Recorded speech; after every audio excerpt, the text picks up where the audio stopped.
내용은 아니기 때문에 어디 성경 구절을 딱히 정해서 보기에는 조금 애매하긴 하지만, 그래도 오늘 첫 번째 시간으로 사도신경이란 무엇인가 라는 제목으로 놓고 봤을 때 히브리서 4장 11절 12절 두 절의 말씀을 우리 같이 읽도록 하겠습니다. 히브리서 4장 11절 12절 두 절의 말씀입니다.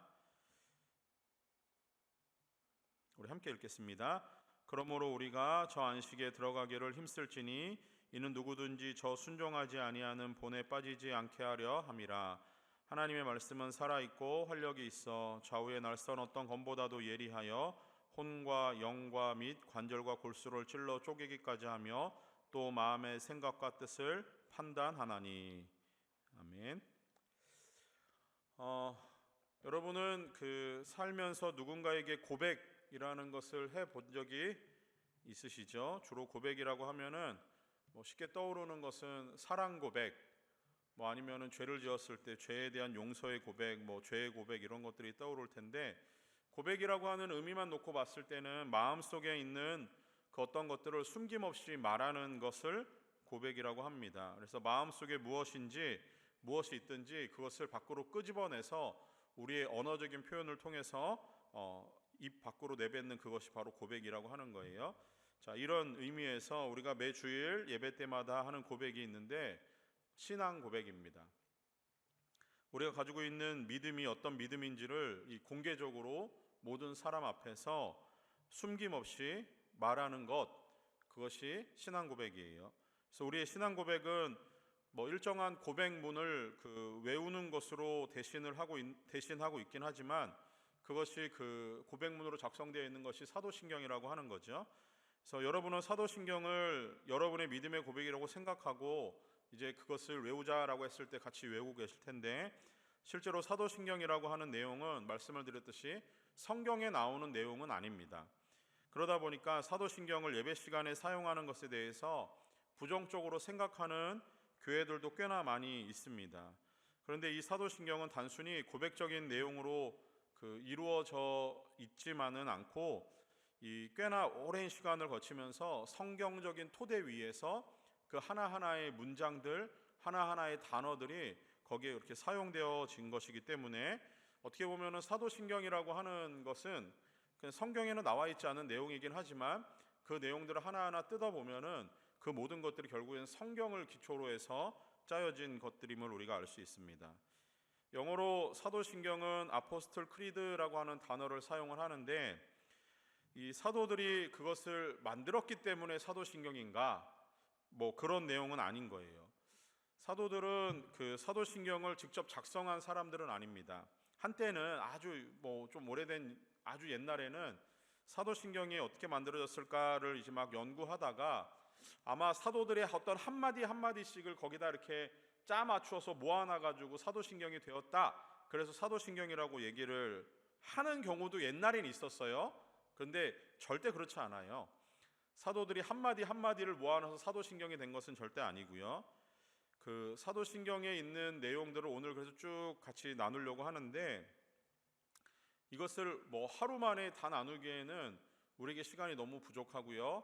앞으로 한 9주 아니면 10주 정도 계속해서 이 금요 홀리 파이어 시간을 통해서 우리가 사도신경에 대한 내용들 하나하나 되짚어 볼 수 있는 시간이 되었으면 참 좋겠습니다. 자, 사도신경은 큰 의미는 이거예요. 성도는 무엇을 믿는가에 대한 질문에 대한 답을 우리에게 주는 것이 사도신경입니다. 그래서 오랜 시간을 거치면서 성도는 무엇을 믿는가에 대한 답들을 사도신경은 하나하나 담아내고 있어요. 특히 종교개혁자였던 마틴 루터는 이런 얘기를 합니다. 자막을 보시면은 사도신경은 마치 꿀벌들이 온갖 아름다운 꽃에서 꿀을 모으듯이 위대한 사도들이 전해준 성경의 가르침을 요약한 것이다 라는 이야기를 합니다. 되게 의미 있는 얘기죠. 꿀벌들이 와가지고 그 아름다운 꽃에서 꿀을 채집하고 수집하듯이 사도들의 그 성경에 담겨진 이야기들을 가지고 그것들을 가르친 것을 요약하는 내용들, 그것이 사도신경이라고 하는 거예요. 따라 사도신경은 오랜 교회의 역사 속에서 성령의 인도하심을 따라서 만들어진 신앙 고백문이고 신앙 고백서입니다. 그래서 사도신경은 어떻게 보면은 기독교 교리의 축소판이라고도 할 수 있을 정도로 중요한 문장들을 담고 있습니다. 보통 그 크리드라고 하는 신경이라고 하는 것은 어떤 의미가 있냐면은, 이 말은 그 크레도라고 하는 단어에서 나오는데요. 자막을 띄워줘 보세요. 이게 크레도라고 하는 것은 나는 믿습니다라고 하는 그런 의미가 있어요. 근데 이게 합성어인데, 크레라고 하는 것은 심장을 의미하고요, 도는 드리다라고 하는 의미가 있습니다. 이것을 합성어를 그대로 의역을 하지 않고 보면은 심장을 드리는, 그게 크레도라고 하는 의미에 있어요. 그러니까 사도신경이라고 하는 것은 그 합성어가 담고 있는 의미대로만 한다면은 우리의 믿음, 이 신앙 고백이라고 하는 것은 믿음의 대상이 나의 생명보다 더 귀하다라는 것을 깨달아서 나의 심장을 드리는, 그것이 바로 우리의 믿음이라고 하는 것이죠.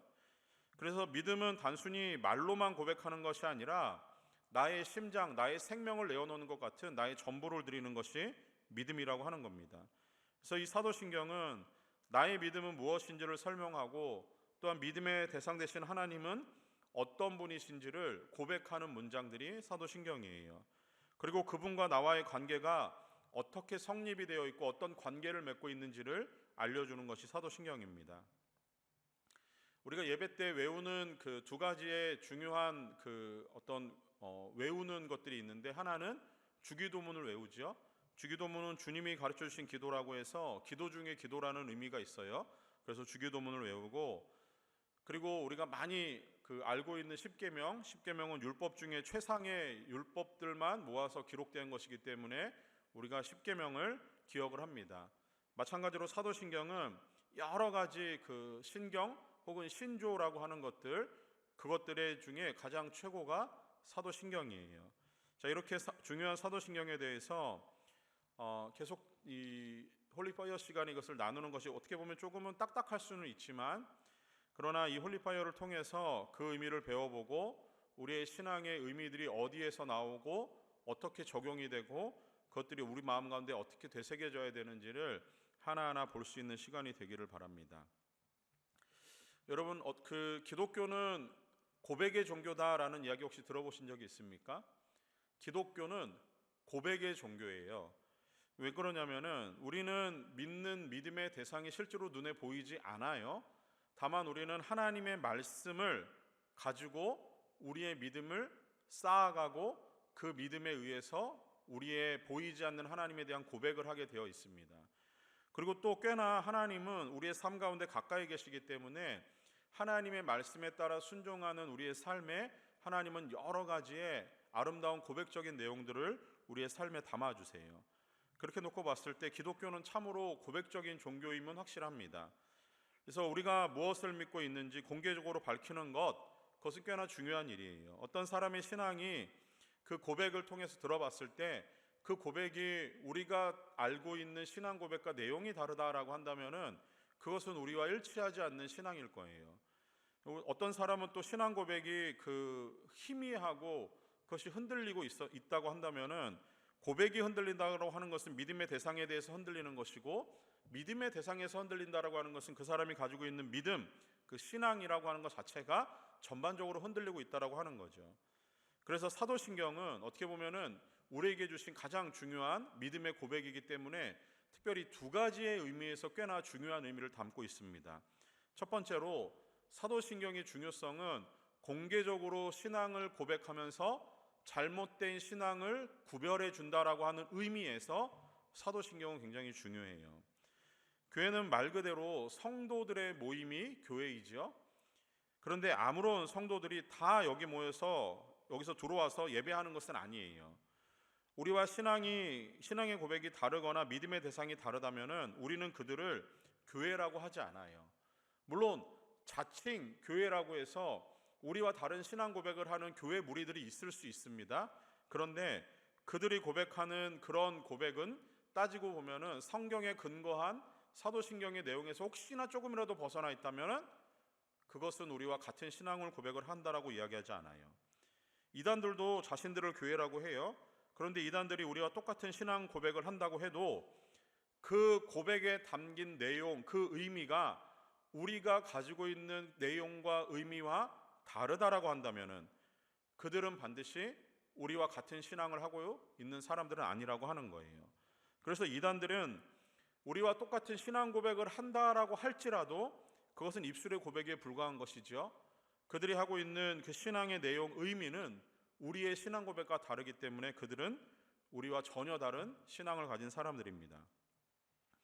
예수님이 활동하던 시대에도 사람들은 예수님을 바라보면서 다양한 믿음, 다양한 신앙의 대상들을 붙들었어요. 어떤 사람들은 예수님을 바라보면서 구약의 선지자 중에 한 명일 것이다 라고 바라보는 사람도 있었고요. 어떤 사람들은 그가 엘리야다 라고 생각하는 사람도 있었습니다. 혹 어떤 사람들은 그는 세례 요한이다 라고 이야기하는 사람도 있었어요. 그러나 예수님은 베드로를 통해서 그 모든 고백들은 틀렸고 올바른 신앙 고백을 한 가지 받아내십니다. 그것이 마태복음 16장 16절 말씀에 나오는데 베드로의 신앙 고백입니다. 그는 주는 그리스도시요 살아계신 하나님의 아들이시니이다 라는 거예요. 베드로의 신앙 고백은 꽤나 중요한 신앙 고백입니다. 주는 그리스도시요 살아계신 하나님의 아들이십니다. 예수님은 베드로의 이 신앙 고백을 들으시고 그 뒤에 이어지는 마태복음 16장 18절 말씀에서 예수님 또한 아주 중요한 해답을 하나 주세요. 교회가 왜 세워지고 존재하는지 그것은 베드로의 신앙 고백 위에 있음을 이렇게 말씀해요. 또 내가 내게 이르노니 너는 베드로라 내가 이 반석 위에 내 교회를 세우리니 음부의 권세가 이기지 못하리라 라는 거예요. 예수님이 세우시려고 하는 교회의 모습은 베드로의 신앙 고백 위에 있다라고 하는 겁니다. 주는 그리스도시요 살아계신 하나님의 아들입니다 라는 이 고백 위에 하나님의 교회를 세우시겠대요. 하나님이 세우시는 이 교회는 추악한 사단의 권세와 더러움이 틈타지 못하는 거예요. 사단의 권세가 도무지 어쩔 수 없는 굳건한 신앙의 터 위에 세워질 것임을 예수님이 베드로의 신앙 고백을 들으시고 그리고 그것을 통해서 이러한 내용들을 우리에게 담아주신 거죠. 그렇게 이 사도신경에는 우리가 믿는 하나님에 대한 신앙적인 성경적인 고백이 담겨져 있습니다. 그래서 사도신경이 주는 첫 번째 중요한 의미는 이 사도신경을 고백하는 것으로 통해서 우리의 신앙이 어떤 것인가, 잘못된 것인가, 옳은 것인가를 분별해낼 수 있는 구분점이 있다라고 하는 거예요. 두 번째, 사도신경이 우리에게 주는 중요성은 우리 믿음의 핵심의 내용들을 붙들 수 있다라고 하는 것에 있습니다. 말씀을 드렸듯이 사도신경은 성경에 나와 있지는 않지만 성경에 나와 있는 모든 내용들을 축약한 내용이 사도신경이에요. 실제로 신경이라고 하는 이 단어는 그 한자어인데요. 신경을 해석해 보면은 굳게 믿고 지키려는 어떤 생각 아니면 신념이라고 해석을 합니다. 자, 그런 의미에서 우리가 믿고 굳게 믿고 지키려고 하는 믿음은 하나님을 믿는다라고 하는 우리의 고백에 있습니다. 그리고 하나님의 말씀인 성경을 믿는다라는 거예요. 그러나 하나님은 보이지 않고 하나님의 말씀인 성경은 그 내용이 실로 엄청나고 분량이 많습니다. 그래서 이렇게 많은 내용들을 매일매일 읽으면서 골라가지고 그 속에서 하나님을 믿는다라고 하는 고백들을 찾아낸다라고 하는 것은 그렇게 쉬운 일은 아니에요. 그래서 오랜 기간 동안 수많은 신학자들과 성경을 연구하는 사람들은 성경에서 말씀하시는 하나님은 어떤 분이시고 우리의 믿음의 체계는 무엇인지를 정리했습니다. 그리고 그 안에서 핵심적인 문장들을 뽑아냈어요. 그리고 그것이 지금 우리가 보고 있는 사도신경이라고 하는 거예요. 우리는 그 정리된 우리의 믿음의 핵심적인 내용들을 통해서 우리의 믿음이 어떠한 것인지, 우리는 누구를 믿고 있는 것인지를 분명히 들여다보며 고백할 수 있게 된 것입니다. 이것이 사도신경이 두 번째로 우리에게 주는 중요한 의미예요. 그러면 이 사도신경의 역사가 얼마나 오래되었는지 그걸 조금 살펴보면 사도신경이라고 하는 말에 담긴 의미대로 사도들이 굳게 믿고 지키려고 했던 그 생각, 그것은 어디에서 시작되었을까를 먼저 보면 될 것 같아요. 그것은 위에서 말씀드렸듯이 베드로의 신앙 고백에서 비롯됩니다. 그러니까 사도신경의 역사를 따지려고 한다면은 베드로의 신앙 고백, 다시 얘기해서 예수님이 공생애 하시던 기간 중에 있었다라고 하는 거예요. 그 위에도 성경에서는 여러 사람들의 고백들이 그 위에 차곡차곡 쌓여 나가요. 그 중에서 요한복음 1장 49절 말씀에서는 나다나엘이 하는 신앙 고백이 있습니다. 당신은 하나님의 아들이시오 당신은 이스라엘의 임금이로소이다 라는 고백을 해요. 여기에 여성으로서는 마르다의 고백도 나옵니다. 요한복음 11장 27절 말씀에 마르다는 이런 고백을 해요. 주는 그리스도시요 세상에 오시는 하나님의 아들이신 줄 내가 믿나이다. 자, 이렇게 베드로, 나다나엘, 그리고 이 마르다의 고백, 이 고백들은 하나의 동일한 내용을 담고 있는 거죠. 예수님은 인간을 구원할 그리스도이시고 더불어서 그분은 하나님의 아들이시며 참 하나님이시다라고 하는 이 고백이 여기에 동시에 담겨져 있습니다. 이렇게 예수님의 시대 때부터 예수님에 대한 신앙 고백들이 있었고 그것들이 성경에 이렇게 기록되어져 있습니다. 그리고 성경은 예수님은 누구이신지를 더욱 깊고 풍성하게 우리에게 전달하는 역할을 하고 있어요. 우리가 지금 고백하고 있는 사도신경은 처음부터 어떤 지금과 같은 정해진 형태의 고백문으로 작성되지는 않았습니다. 초대교회 시절에 발견되었던 신조 중에 하나가 있는데 세례를 받을 때 초대교회 성도들은 그 질문의 형태를 따라서 대답하는 과정을 겪게 됩니다. 당시 초대교회 시절에 벌어졌던 세례들은 그 일정한 세례를 받는 욕조와 같은 물통이 있어요. 우리가 흔히 알고 있는 침례교에서 하는 세례의 형태였습니다. 자, 그 형태에서 사람이 물에 잠기기 전에 세례를 베푸는 사람이 질문을 합니다. 이 질문이 그 초대 로마 신경이라고 하는 AD 2세기경에 기록된 신경의 내용에 나타나요. 고대 그 로마 신조는 묻고 답하는 문답형의 신조였습니다. 먼저 세례를 베푸는 사람이 이런 질문을 해요. 세례를 받는 사람에게 전능하신 하나님 아버지를 믿습니까? 라는 질문을 하면 그 사람은 대답을 합니다. 예, 믿습니다. 그러면서 세례를 베푸는 사람이 세례 받는 사람의 머리를 꾹 눌러가지고 욕조의 물에 잠깁니다. 그리고 나서 좀 있다가 두 번째 질문을 해요. 그분의 독생자 주 예수 그리스도를 믿습니까? 세례를 받는 사람은 뭐라고 대답하죠? 예, 믿습니다. 그러면 두 번째로 세례 베푸는 사람이 그 사람의 머리를 꾹 감아서 물이 잠긴 욕조에 세례를 베풉니다. 그리고 세 번째 질문을 이어갑니다. 그러면 성령님을 믿습니까? 세례를 받는 사람의 대답은 우리의 감각을 살려서 뭐라고 대답했을까요?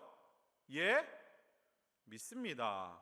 그러면은 세 번째 그 사람을 이렇게 욕조에 세례조에 담가서 그 사람에게 세례를 베풀었다라고 해요. 자, 이 세 가지 내용, 전능하신 하나님을 믿습니까? 그 아들 예수 그리스도를 믿습니까? 성령님을 믿습니까? 이게 사도신경에 담겨져 있는 가장 중요한 세 믿음입니다. 근데 이 신경이 이제 여기서 그치지 않아요. 4세기경 로마 신조, 아까 고대 로마 신조가 조금 더 발전을 합니다. 이 기본적인 세 개의 뼈대 구조 위에 여기에 점점 살을 붙여 나가는 형태예요. 처음에는 그러니까 질문을 하고 답을 하는 문답형의 형식이었지만 두 번째 발견되는 4세기경의 로마 신조에서는 이제 그것이 고백문의 형태로 나타났다라고 합니다. 이러한 형태를 가진 신조는 사도신경만 있는 건 아니에요. 실제로 신조는 여러 개가 있어요.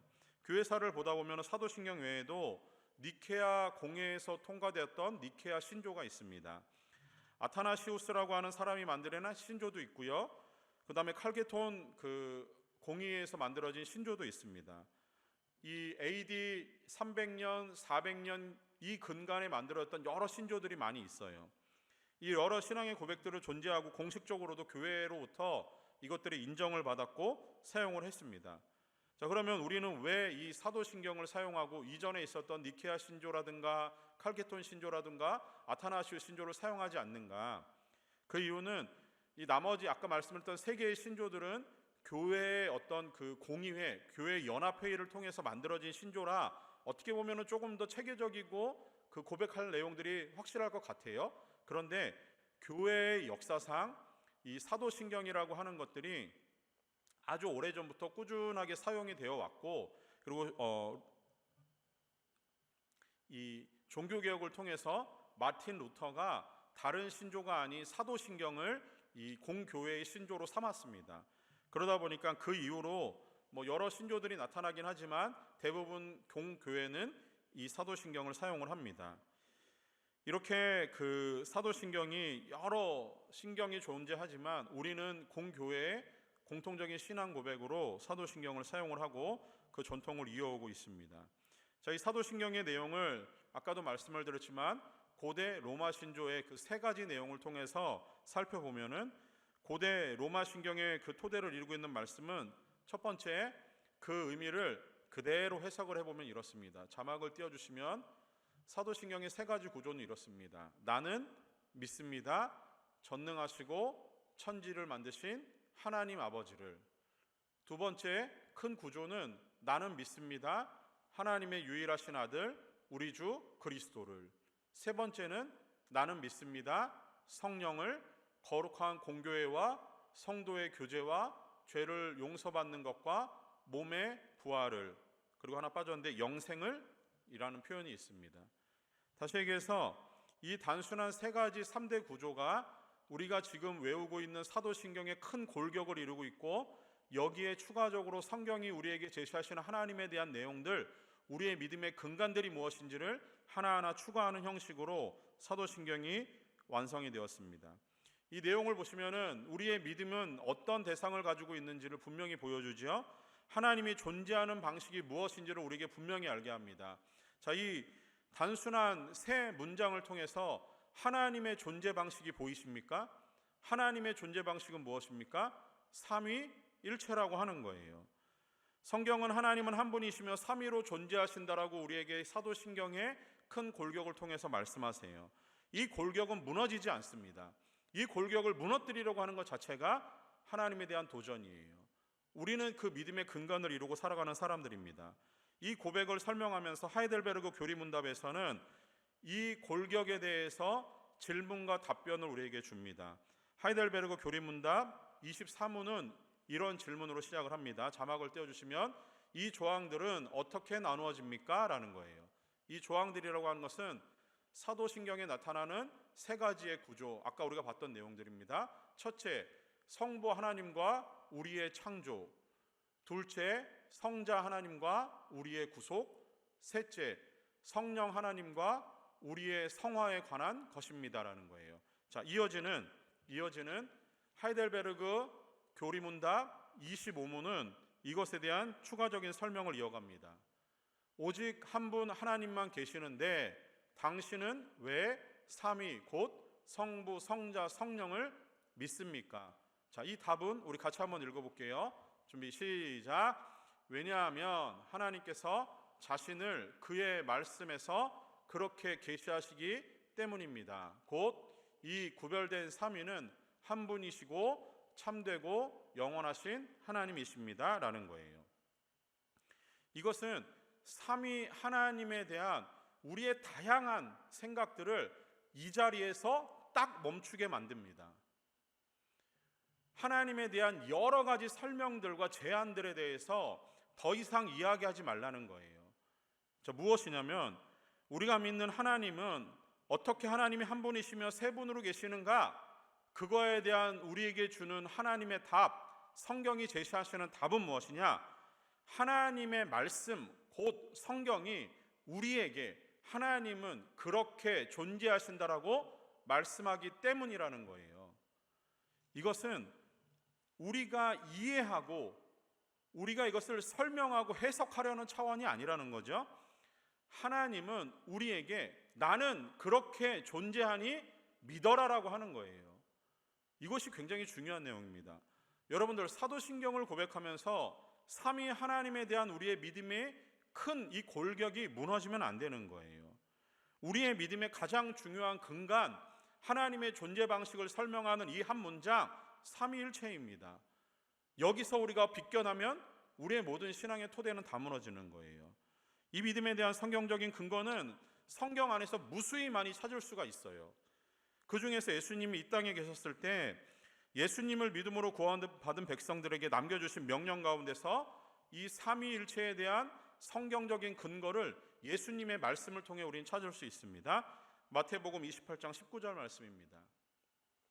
같이 읽겠습니다. 그러므로 너희는 가서 모든 민족을 제자로 삼아 아버지와 아들과 성령의 이름으로 세례를 베풀고.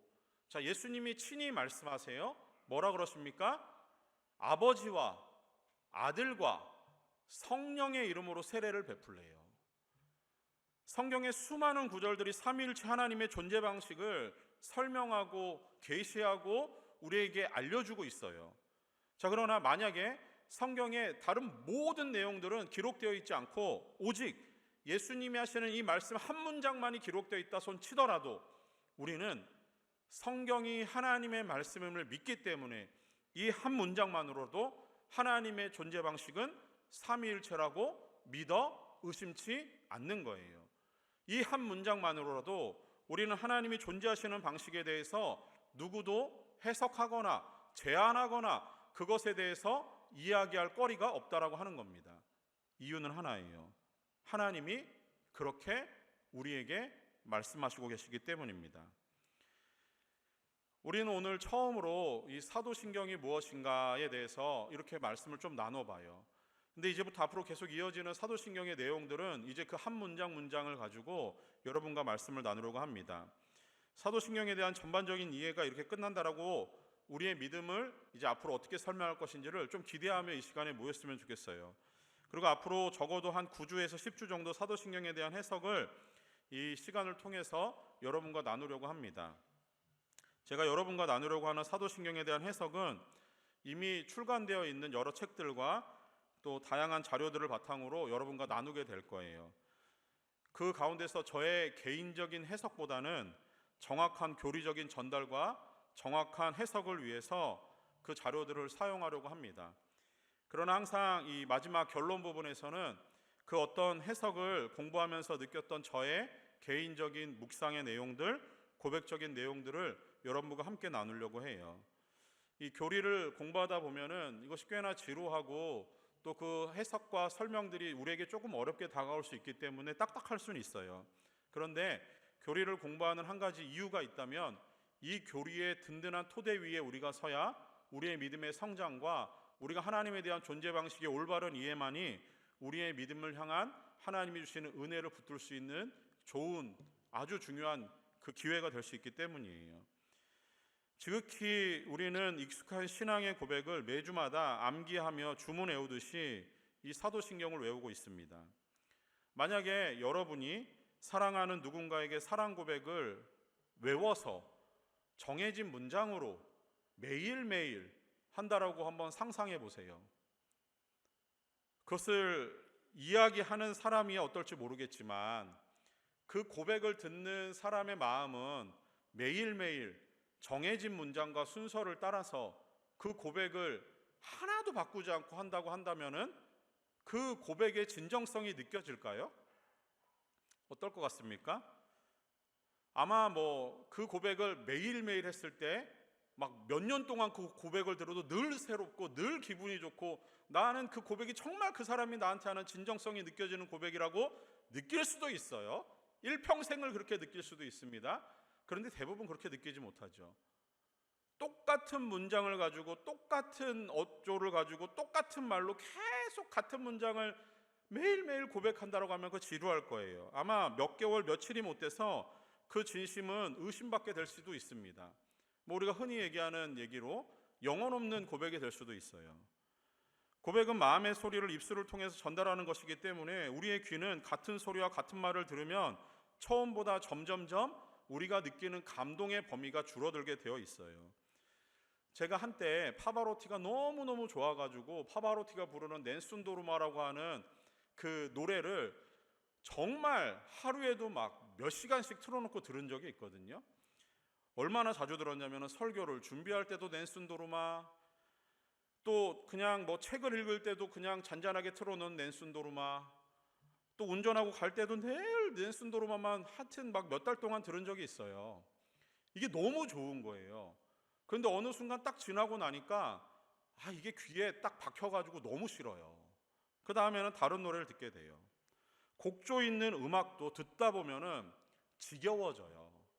곡조 있는 음악도 듣다 보면은 다른 음악을 찾게 되어 있어요. 그런데 곡조도 없이 어떤 어톤의 변화도 없이 늘 같은 고백, 같은 문장, 같은 말투로 한 사람에게 계속 고백을 한다면 그게 주문이지 그게 고백이겠습니까? 곡조 없이 외우는 사도신경, 이게 그것과 똑같을 수 있어요. 그래서 고백과 함께 중요한 것이 한 가지 따라와야 됩니다. 고백의 다음에 그 고백의 진정성을 알 수 있는 한 가지 방법이 있어요. 그게 뭐냐면 고백한 대로 행동하는 거예요. 사랑의 고백을 했다면 그 고백한 대상을 향해서 내가 진심으로 당신을 사랑합니다라고 하는 그 행동을 보여주셔야 되는 거예요. 그러면은 매일매일 같은 문장과 같은 어통과 같은 고백을 한다 하더라도 그 행동에 담긴 진실성 때문에 그 고백을 받는 사람은 이 사람이 참으로 나를 사랑하는구나 라고 받아들이게 될 겁니다. 고백의 진심은 행동하는 순간에 더욱 빛나게 되고, 고백을 받는 사람은 그의 진심이 담긴 고백을 통해서 그의 행동을 보면서 그가 정말 진정으로 나를 사랑한다라고 하는 것을 받게 될 거예요. 마찬가지예요.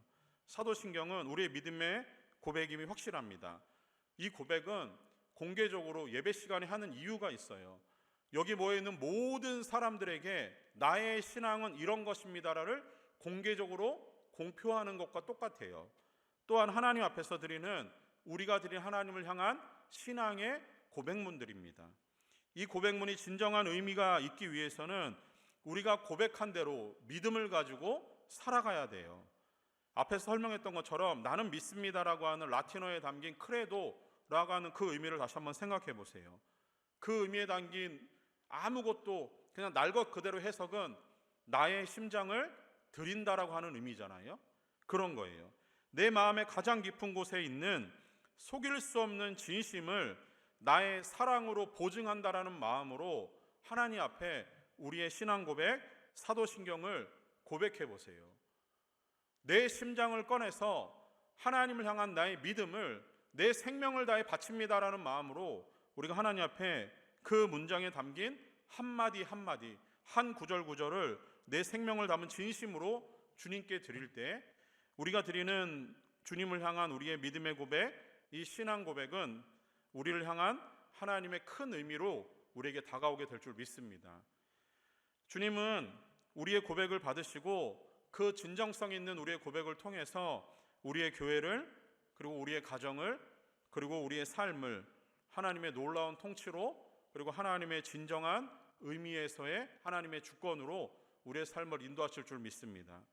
여러분이 아무 생각 없이 입으로 읊조리는 사도신경, 그것은 어떻게 보면은 하나님이 우리를 통해서 가장 듣고 싶어 하시는 우리의 사랑의 고백일지도 모르겠습니다.